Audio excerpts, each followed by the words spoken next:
people are going to wonder how it was that we came to have a conversation. Yes. And so maybe you could shed some light on that. And because I'm curious about it as well. I got turned on to you from a friend of mine about 4 years ago, maybe 3 years ago. And I started listening to a lot of what you were saying, and many of the things you said I had been thinking about, but I heard you putting them into words and context. I was like, what? That's what I'm talking about. That's what I'm trying to get to. So Matthew McConaughey is probably one of the most famous actors over the last 10 years. Obviously transitioned from a more rom-com actor into a very serious, Oscar-winning, respected actor. But recently, with his new book, I think it's basically his autobiography, he's been doing the rounds more on social media over the last, I'd say, 2 or so years. And he's been talking about his philosophy, his life, and even his politics. Now, he recently gave a speech at the White House about gun control, and I thought when I was listening to him, like, this guy still wants to run for political office. Now, you guys remember, he was talking about running for the governor of Texas, and he was actually polling pretty well above Greg Abbott, but has since said he is not going to run. So I thought would be interesting today is we are going to look at the politics of Matthew McConaughey based on a lot of interviews he has done, a lot of things he has said over the last 2 years.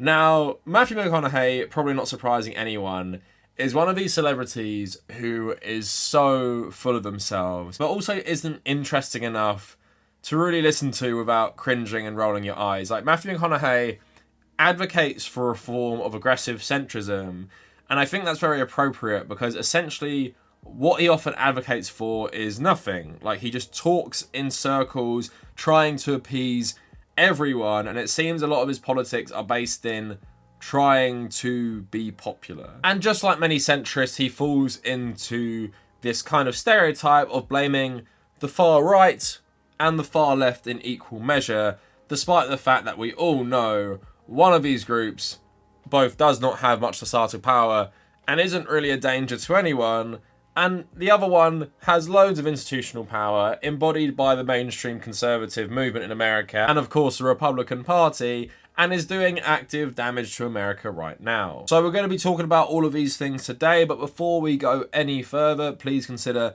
liking the video just for the fact I had to sit through hours of Matthew McConaughey talking about philosophy and politics. It's honestly way harder than it sounds, as you'll probably get a sense when you watch this video. Also, in the comments, I guess the question for today, who is an actor with, I guess, the worst politics or the most annoying politics? And also, what is your favourite Matthew McConaughey film? If you want to support my work continuing for the future, please consider becoming a patron. I want to build up as many $1 to $3 patrons as possible, and the benefits of that are getting my Nintendo Switch friend code and getting access to the private patrons Discord server. Thanks so much for the 75k. I think last month we did get the new chocolate orange, if you haven't seen already. Help me keep building this pyramid. For every 5k we get a new chocolate orange. 80k is on, I guess, the horizon, so imagine how nice we could build it. And also, for a lot of you guys moaning, I have color coordinated it now. Maybe I will change it up a bit too. Also, follow me on social media at the Kavernacle on Twitter, on Instagram. Also, check out my second channel, the Kavernacle Extra, where I archive my live streams, and join my subreddit down in the description. So first, I want to just talk about Matthew McConaughey as an actor. Of course, he is most famous for playing his role in Reign of Fire in 2002. There's nothing magical about it. They're made of flesh and blood. You take out their heart, you bring down the beast. Became an overnight sensation for this performance. But of course, following on from that, there was the McConaissance, where he starred in Mud, he starred in Dallas Buyers Club, he starred in Interstellar, True Detective, all these great performances. And I actually think his character, as unhinged and unbearable as he can be in True Detective, would probably be more interesting if Matthew McConaughey was like that. He's actually the complete opposite of that. But because of such roles, he has been gaining a lot of popularity lately. He's obviously very popular in his home state of Texas. I think he is one of the owners of Austin FC. But this guy is extremely charismatic, but I feel like that's mainly through his performances, because every time I hear him speak, I really roll my eyes. Like, I did like his Oscar acceptance speech just because it was like really authentic and he's talking about God and things like that. Of Of course, you know, I don't believe in God, I don't like religion, but I think it was funny because you don't get many actors acting like him, saying that he was his own personal hero. But I think that was also just like a window into how unbearable his philosophy can be, in that it doesn't sound like many things you've heard before, and it sounds like a guy often thinking out loud, but thinking he's also the smartest guy in the room. But first of all, I will give credit where credit is due to Matthew McConaughey. He came out recently because of the tragedy in Uvalde, Texas, which is actually where he's from, and he gave a speech at the White House about gun control. And of course, a lot of people like Matthew McConaughey, a lot of Americans actually agree, Republican and Democrat, on forms of gun control. There's a lot of support for what he's saying in this press conference, but credit for him using his celebrity to actually do something good. Look, we heard from so many people, all right? Families of the deceased, mothers, fathers, sisters, brothers, Texas Rangers, hunters, Border Patrol, and responsible gun owners who won't give up their Second Amendment right to bear arms. And you know what they all said? We want secure and safe schools, and we want gun laws that won't make it so easy for the bad guys to get these damn guns. So, we know it's on the table. We need to invest in mental health care. We need safer schools. We need to restrain sensationalized media coverage. We need to restore our family values. We need to restore our American values. And we need responsible gun ownership. Responsible gun ownership. We need background checks. We need to raise the minimum age to purchase an AR-15 rifle to 21. We need a waiting period for those rifles. We need red flag laws and consequences for those who abuse them. So yeah, like I said, it's a pretty good speech. The actual whole thing is actually really good. I only showed you a little part at the end, but like I said, when I was watching this, I did get the impression this is a guy with politics on his mind. I'm not saying he's exploiting the tragedy for politics, but just the way he's even presenting himself. I still feel like Matthew McConaughey does want to get into actual conventional politics, and this was actually quite a success. Even a lot of Fox News hosts were liking what he said because he dropped in things about American values and family values, which these guys absolutely love. Really interesting to hear him say there, someone from Hollywood, calling to restore our family values. And real impassioned plea there, and I think probably the best presentation that we've seen from that podium in an awfully long time. You know, he is a part of Hollywood, but he's a Texas native, a Uvalde native, very down-to-earth guy. I think that was an impassioned plea, driven by he and his wife and the visit to Uvalde and what they heard firsthand, and all of those stories and all of that, you know, the people that those kids and those teachers were going to be. Really, in the structure of that presentation, as you mentioned, was as good as it gets. And a lot of conservatives think Matthew McConaughey is actually very conservative himself, so they respect him and they would take his opinion seriously. But like I said, Matthew McConaughey isn't really even saying anything controversial unless you are a more extreme Republican or you're in the pay of, you know, gun lobbies and stuff like that, because most Americans do agree with what Matthew McConaughey is saying. That is based on polling. It doesn't matter where you fall on the political spectrum, it's clear people agree with him. So like I said, credit where it is due for Matthew McConaughey, using his platform for something good, something that obviously affected his home state, where he grew up, everything like that, so it's very personal to him. So yeah, I respect him for that. But now let's go on more to the politics. So I want to talk about like him simping for Jordan Peterson and everything, but I just want to read this little interview he did to give you a broad overview before I show you more clips of him, you know, saying stuff about his aggressive centrism. So in an interview he did with the Austin American-Statesman, they asked, "Yesterday you threw a little gas on the fire and said that running for governor is a real consideration, a true consideration. Last time we talked, you said, I don't know if politics is the right avenue to affect the kind of change I want to affect. Why are you hedging more towards running now, and do you have a timeline on making a decision?" So this is back in 2021 when he was still considering this. "I would say, as far as running, I'm not until I am, so my decision hasn't changed because I'm still not. Am I giving it honest consideration? Yeah, I'd be a fool not to, and it's an honourable consideration. I still have to answer the same question for myself and my family. I'm ready ready to step into a leadership position in this next chapter of my life, but I don't know if that's in politics. You have a really high score and approval rating, I imagine. Maybe not everyone loves you, but you definitely have a positive approval rating. Getting into politics can be a nasty business, and all of a sudden 51% of people like you or don't like you. Does that bother you at all? I'm 51 now. I'm wise enough to know that what Sammy Davis Jr. said was true. I don't know what success is, but I know failure is trying to please everybody. You know, sure, I still love the idea of chasing unanimous, but I understand that's just not realistic, so I don't have these expectations. Look, I'm a meet you in the middle man. When I say aggressively centric, that sometimes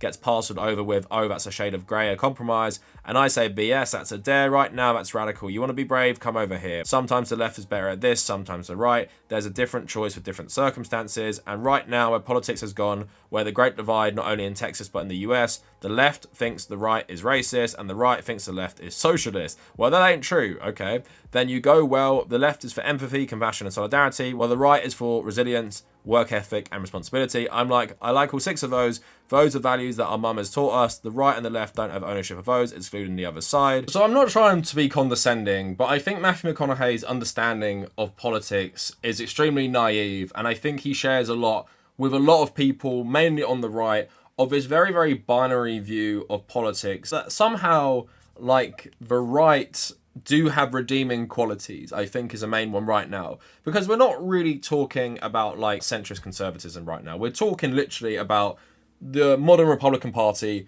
which most conservatives in America support. Even Ben Shapiro, who hated Donald Trump, he bent the knee to Donald Trump. Most Republicans agree with what the Republicans are doing now, and they're getting worse and worse every single day. So I don't agree that, you know, there's merits to both sides and there's good things on both sides. Of course, as a leftist, I don't agree with the liberals either. I don't like liberalism. I don't like capitalism. But Matthew McConaughey seems to think, you know, conservatives like aren't racist. There isn't like a division in the country because of legit things. It's all just like people trying to divide us, and there's too much like accusations on both sides against each other, which fuels this divide. Like the right says you're socialist, the left say you're racist. I mean, the right would be wrong in calling the Democrats that, but the Democrats, as racist as they are as well, they wouldn't really be wrong in calling conservatives that. And kind of based on that, I do actually believe Matthew McConaughey is probably actually a liberal. Like I don't think he's a conservative based on what he's saying. I'm going to get into that a bit later, but he does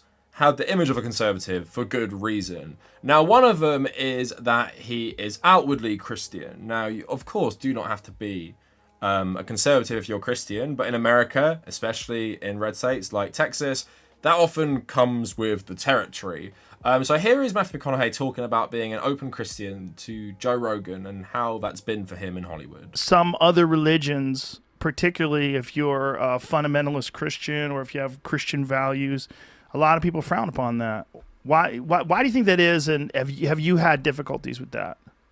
I don't know. I haven't had difficulties. I have had, and I won't throw any people under the bus, but I have had moments where I was on stage receiving an award in front of my peers in Hollywood. And there were people in the crowd that I have prayed with before dinners many times. And when I thank God, I saw some of those people go to clap, but then notice that, whoa, this could be a bad thing on my resume, and then sit back on their hands. Oh, wow. And I've seen people read the room and go, whoa, that wouldn't bode well for me in the future. If for getting a job or getting votes or what have you. Yeah. I have seen that. I've witnessed that. I don't judge them for it. I just wish, that it seems like a silly argument. There's some people in our industry, not all of them, but there's some that go to the left so far, as our friend Jordan Peterson, who's back, saw his video being back, that go to the illiberal left side so far that is so condescending and patronizing to 50% of the world that need the empathy that the liberal side gives and should give. To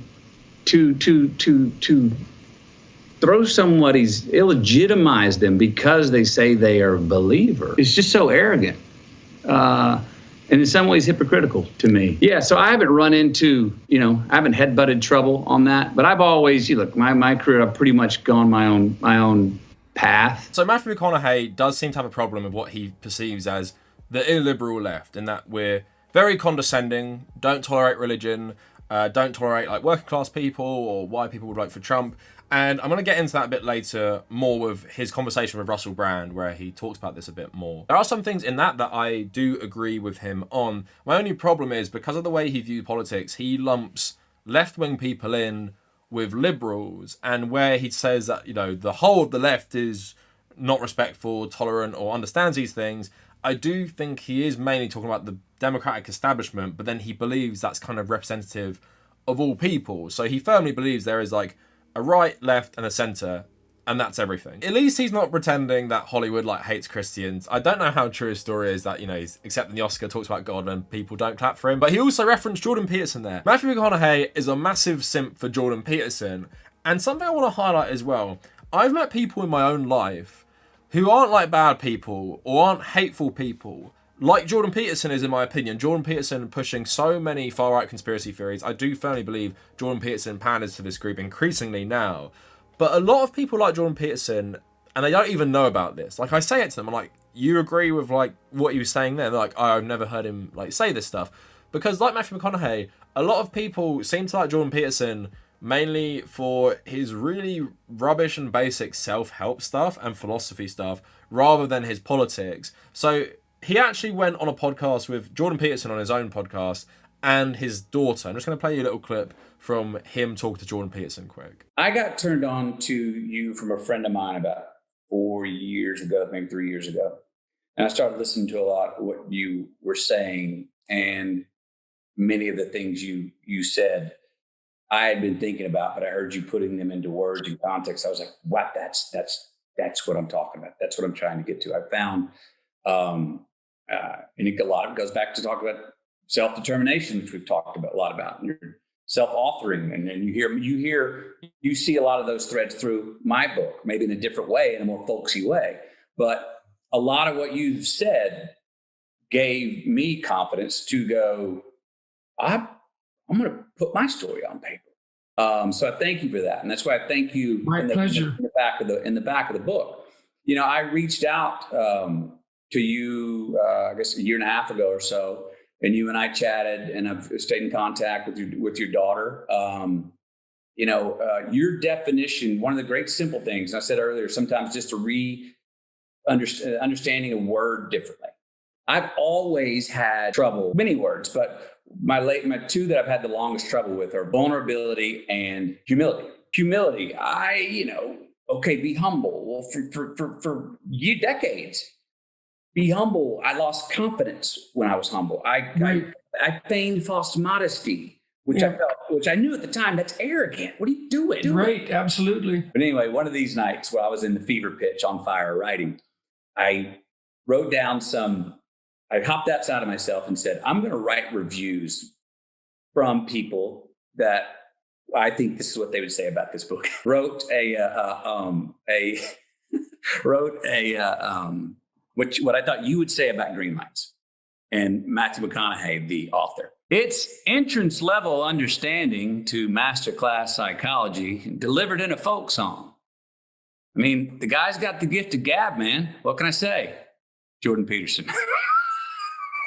That's quite remarkable, because that is very close to what I thought, so I think you nailed it. So obviously you can go watch the whole clip for yourself, or go watch the whole podcast for yourself. I wouldn't recommend it, because I do find both these people very, very unbearable. Two people who I find unintelligent on a lot of issues, but have an extremely high opinion of themselves and their views, feel like they do need to be heard. But basically, you can kind of get the sense there, Matthew McConaughey likes Jordan Peterson for a lot of his more philosophy stuff. I do find it pretty cringy. He wrote reviews for his own book pretending he was Jordan Peterson, but it shows how much this guy loves Jordan Peterson. So he's a big, big simp for Jordan Peterson, which, combined with him being Christian, you would think that Matthew McConaughey is actually straight up right-wing. He's not a centrist at all, he is straight up right-wing. And you're going to get that impression even more when we listen to the Russell Brand thing quick. And for me personally, anyone liking Jordan Peterson is an absolutely huge red flag. And you'd be lucky if the person who likes him basically only pays attention to his self-help stuff, because the stuff that he tweets is absolute insane. I feel like this guy is like really degrading, and all the conspiracy theories he's tweeting and allying himself with far-right groups in Canada and in America, and similarly becoming the right's new hero. You know, Matthew McConaughey being friends with him, I don't think is a good thing in his favour at all. And it's honestly, in my opinion, pretty gross, but I will say I just find Matthew McConaughey extremely naive. I don't think if you said to him a lot of what Jordan Peterson believes politically, he'd necessarily agree with it, but I do think he doesn't actually understand Jordan Peterson's politics so much. Now, getting on to Russell Brand, and I think this is a good interview for kind of like reiterating his political philosophy about the right and the left. Again, two more people, I'm sorry for putting you guys through this, who are just extremely unbearable. I mean, Russell Brand used to be okay. I've made like multiple videos about him now. He used to be okay, like in 2014, and he actually used to make me laugh. Now Russell Brand is also like this enlightened centrist, like Matthew McConaughey, so it's probably not surprising they get on so well. We live in a time, I feel, in my country and yours, where there's this sort of, I have sensed a lot of condemnation and criticism of what I might describe as ordinary working people. A kind of offhandedness of like, oh, they're dumb, they're voting for Brexit, they're voting for Trump. I don't like it, and I don't like to hear it because of my own experiences and my own upbringing. How do you feel about like that kind of judgment? How do you feel when you talk about these values that you were describing earlier?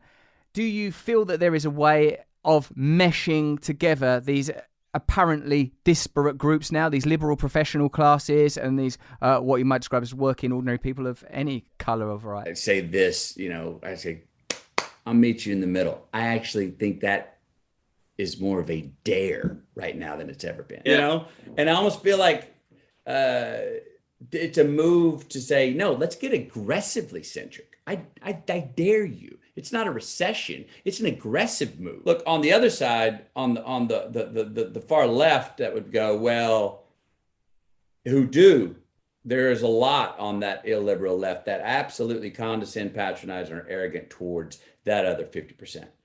Many people were I'm sure you saw it in our industry when Trump was voted in 4 years ago. They were in denial that it was real. And some of them were in absolute denial. I want to stay on topic, but this is where the left misses it for me, just as far as being a marketeer of a political side. When you say, hey, we want to get out the vote, we want people to be able to go vote. We're going to do a campaign to let people vote. I'm like, 100%. Yes, everyone. Is there anyone who would say no to that? And then they can't help themselves. At the very end of it, they go, so we don't let those criminal bastards get back in office. You're going, whoa. You're like, no, don't say the last part. You lost 50% of your audience. Okay, so something I will grant Russell Brand and Matthew McConaughey is, with liberals specifically, but Matthew McConaughey says it's the far left, which I totally reject. With liberals specifically, they often like to blame individuals for systemic problems. Like, America is only evil and bad because bad people voted for Trump, and everyone who voted for Trump is totally evil and bad, right? That's that understanding of the world. I mean, everyone who votes for Joe Biden is a good person, and they do it for good reasons, and they're good people. And the same with Brexit, right? Everyone who voted for Brexit is, a bad person inherently. Like, there's no reason apart from them being bad morally that they voted for these things. And I also grant the other side that the Brexit campaign and Trump's campaign was just heavily about xenophobia and racism and things like that. So I totally agree with that. But then you've just got to ask yourself, why do these things appeal to people beyond the very, very binary thinking of Trump is bad, Brexit is bad?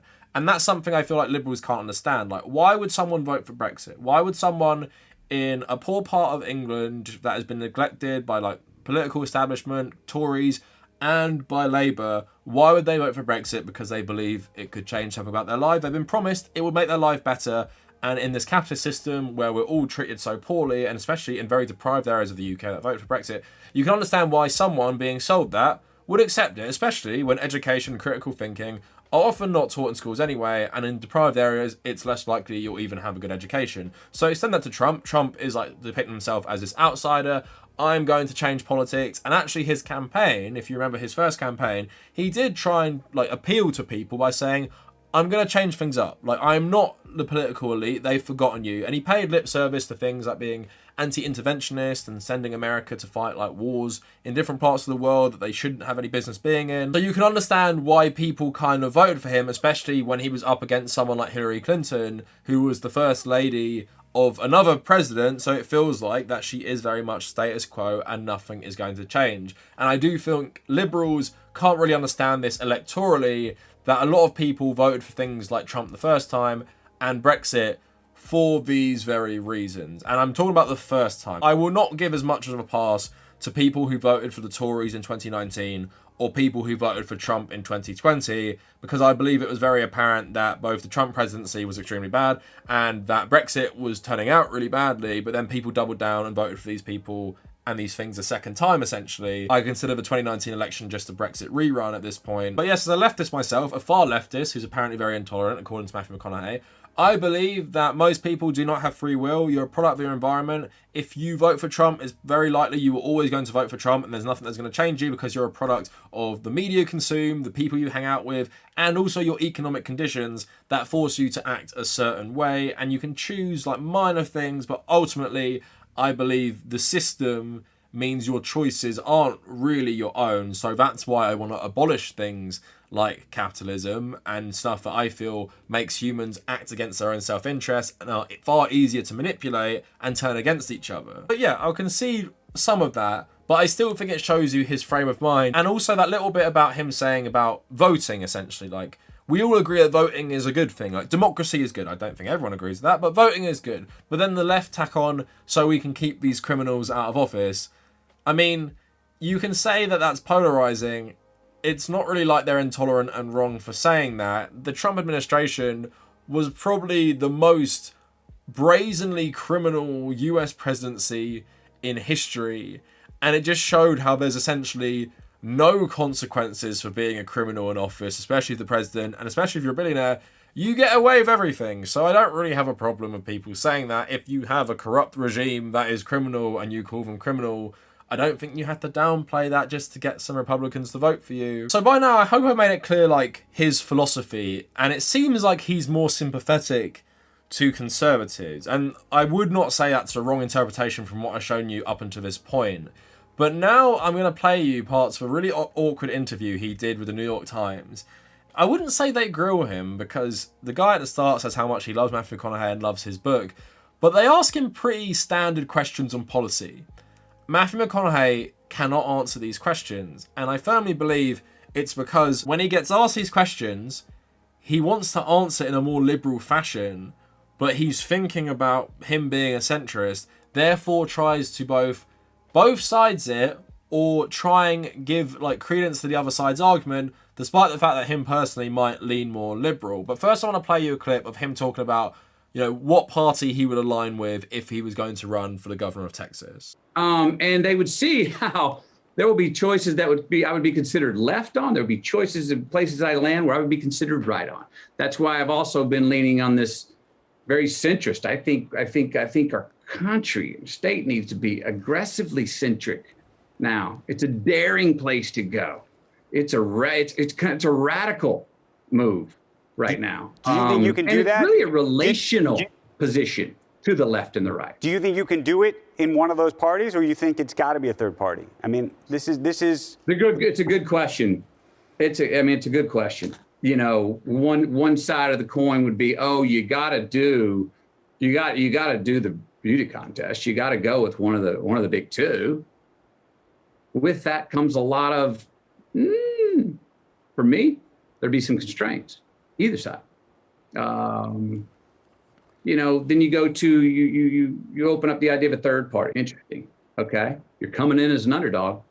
That's for damn sure. You know, I don't know. If anything, if it was both parties, I would work outside of their typical steadfast lock lead pipes in places they stand. So I don't know if he's just saying this, but as much as I hate the Democrats and Republicans, most things that Matthew McConaughey would probably want to do would probably be opposed by the mainstream Republican Party. So therefore, I don't believe he could do really much if he aligned himself with the Republicans, where I do feel like there are more conservative Democrats who exist in the party already, like Joe Manchin, where Matthew McConaughey could be like a conservative Democrat and actually do things that Republicans would not like. And I think maybe he's keeping this like centrist image just because, like you're saying, we should be aggressively centric. It's a bold move right now, and it's the solution to the polarization of American politics. I would firmly disagree with that, mainly just because of the Overton window in America just being so crazy, where you have like this center, maybe like center-right party, the Democrats, and this far-right party, the Republicans. And you're trying to balance it between those when a lot of Republicans don't even accept reality, like reality of politics, reality of the world. They live in this cult now. It essentially is a cult around one party where they don't believe anything. And there is this war against equality they are waging. I don't think centrism is the answer to that. And the Democrats are showing right now, with their lack of fight about equality, whether that be LGBT and women's rights, is that centrism does not work in this case. You need an actual left wing who want to fight back on these issues, because at the moment you're watching in America a Democratic Party that controls the Senate, Congress and the presidency, who are letting the Republicans wage this successful war on turning back equal civil rights for marginalized groups in America right now. How will centrism solve that issue? How will centrism oppose that issue? How will centrism do anything against these things? Now, this interview is really awkward. I'd suggest people go seek it out. They cover a lot of things, which I did want to play for you, but they talk about things like medical science, and I'm just worried that this video will get taken down just for playing the clip of them talking about it. You guys will know YouTube are very sensitive about these things. So I wanted to switch to the end where they basically ask him about Texas and the oil industry, because it's a big thing for Texas, but Matthew McConaughey has talked a lot about climate change and reducing emissions. So listen to how he answers, and just shows you how pointless centrism is, because it doesn't give you an answer. It's just him running around in circles, trying to give a couple sides and not really answer the question. I got a couple quick more questions. One, and this one may be hard actually. COP26 is happening right now. This is the climate change conference in Glasgow. Yeah. Oil, energy. It's happening in Texas in a big way. What do you do? Seems to me that we do two things, or two general things. We've talked about decreasing emissions. And then I'm also very interested in what my friend Mark Benioff talks about we got to plant more trees, contain more carbon. So it seems to be those are two things. The deforestation, that's a great thing to agree on. We've been kind of bastardizing the forest for quite some time. You know, the amount of emissions at all. Would you try to reduce drilling or fracking or other things in Texas? I don't know. I don't know to go into that. Speaking of Texas, I'm talking about just worldwide. Right. I mean, again, does drilling need regulations? Absolutely. Does it still come down to when culturally, much socially acceptable about what we do daily? Those are the choices that's the army. That's how you make a huge difference. So yeah, talk about planting trees. That's all well and good. Talk about reducing emissions. But you're going to be the governor of Texas, this massive oil producer. The guy asks you about fracking as well. Two things that do contribute to climate change in a really, really serious way. America and China are the two biggest polluters in the world. The American military itself is one of the worst polluters if it was its own country. And you're going to say, like, you know, you care about these things, but you don't know if you'll do anything about Texas's oil industry. Like, you won't try and take the profits from the oil industry to invest in clean energy or try and push these companies into doing these things as well on top of oil production while trying to get off it. Again, if you really cared about climate change, then isn't that something you'd consider? But if you're aggressively centric, well, you can talk about planting trees all day. No one really cares about that. Plant more trees. Nice nature for everyone. Reduce carbon emissions. But when it comes to the hard questions, like, will you potentially make Texans lose their jobs or maybe fear for their job security with targeting the oil industry there? Can you take a stand on that? That may make you unpopular. Or if you're a centrist, you just say, I don't know, and I'm talking about the world. But Texas is very important in this climate change equation. Just like America, you don't need to talk about the world and planting trees, but I think it shows the emptiness of centrism, because you need a solution, and the solution doesn't have to be like left-wing necessarily, but it's very clear that capitalism has not saved us from climate change, and it's not going to save us from climate change. You can make the argument that you could incentivize oil companies to pursue green energy with maybe subsidies and things like that, but as capitalism is a death cult, nothing like that seems to be working, and these companies will essentially just keep drilling oil, which we will keep burning, and we will keep contributing to CO2 emissions until essentially the world is pretty much unrecognizable because of profit and money. And if you're a centrist, what are you going to do about it? Probably nothing. And like I said, this whole interview is just like that. Think of like controversial issues that I'm not talking about, and think about his answers on these things. And like I said, despite his image being quite conservative, I do think he wants to answer more liberally, but he just feels like he can't. He has to cop out and say, I don't know, I'm talking about the world, because I feel like if he actually takes this firm stance, which is more in line with his belief, he'll become unpopular and he'll be seen as just another liberal Hollywood celeb. And this goes for multiple things he talks about in this. He mainly frames it as he agrees with the personal choice of things, he's just a bit unsure about things like laws. But I think in the whole video, what you get from Matthew McConaughey is his belief, in my opinion, that the polarization in America is mainly at the fault of the left, not the right. I find that quite laughable. And like you guys know, I really don't like the Democrats. I hate the Democrats. I hate the Democratic establishment. It's very clear to me the main force driving polarization in America is not these tepid, useless Democrats who won't even fight back. It's Republicans. It's the Republican hysterical culture war. Republicans cannot be reasoned with. The Republican establishment is capitalizing and brainwashing people to not even accept reality, and you're advocating for centrism between them and, I guess, the Democratic leadership, which Matthew McConaughey somehow thinks far left is an appropriate label for them. Like, I will totally grant there can be liberal elitism which has no idea why someone would potentially vote for Bernie Sanders or want to, but then end up voting for Trump in 2016. To them, it's very easy. It's you're a bad person, not recognizing systemic factors or economics or anything like that. So I totally agree with that. But I just don't feel like the answer to most people is centrism, advertised as centrism, because most people in America do want more left-wing policies, like universal healthcare, very popular in America. There are multiple things like that which are very popular. Unions, I know unions get demonized on the right a lot more. There are lots of right-wing people in strong unions. There are right-wing people who do support unions as well. It's another thing that is popular. McConaughey could make a more class reductionist argument that advocates helpful left-wing policies, like a lot of people on the left seem to do, where they say, you know, I won't talk about the woke culture war issue so I can get more people on side as an electoral strategy. You guys know how I feel about that. I don't agree with class reductionism.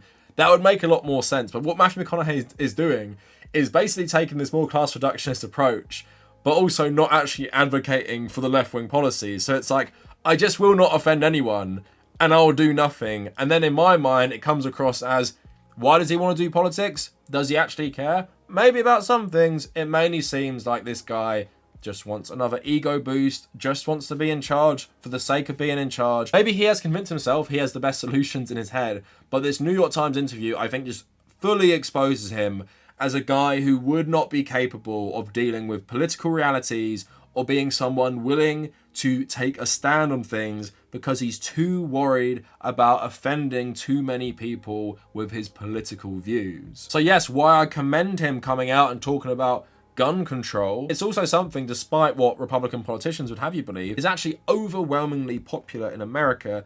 Therefore, if you're advocating for the centrism, it really doesn't hurt your image at all. So that is it for the politics of Matthew McConaughey, and you guys might have thought he's conservative. In my opinion, he's probably like a centrist, maybe a bit centre-left, I would say. And I do think in his solutions, he does kind of gravitate more to the lib left. I just don't think he wants to commit though. Anyway, let me know what you guys think down in the comments. Follow me on social media at the Kavernacle, on Twitter, on Instagram. Check out the subreddit, check out my Patreon. And if you made it this far, thank you for watching.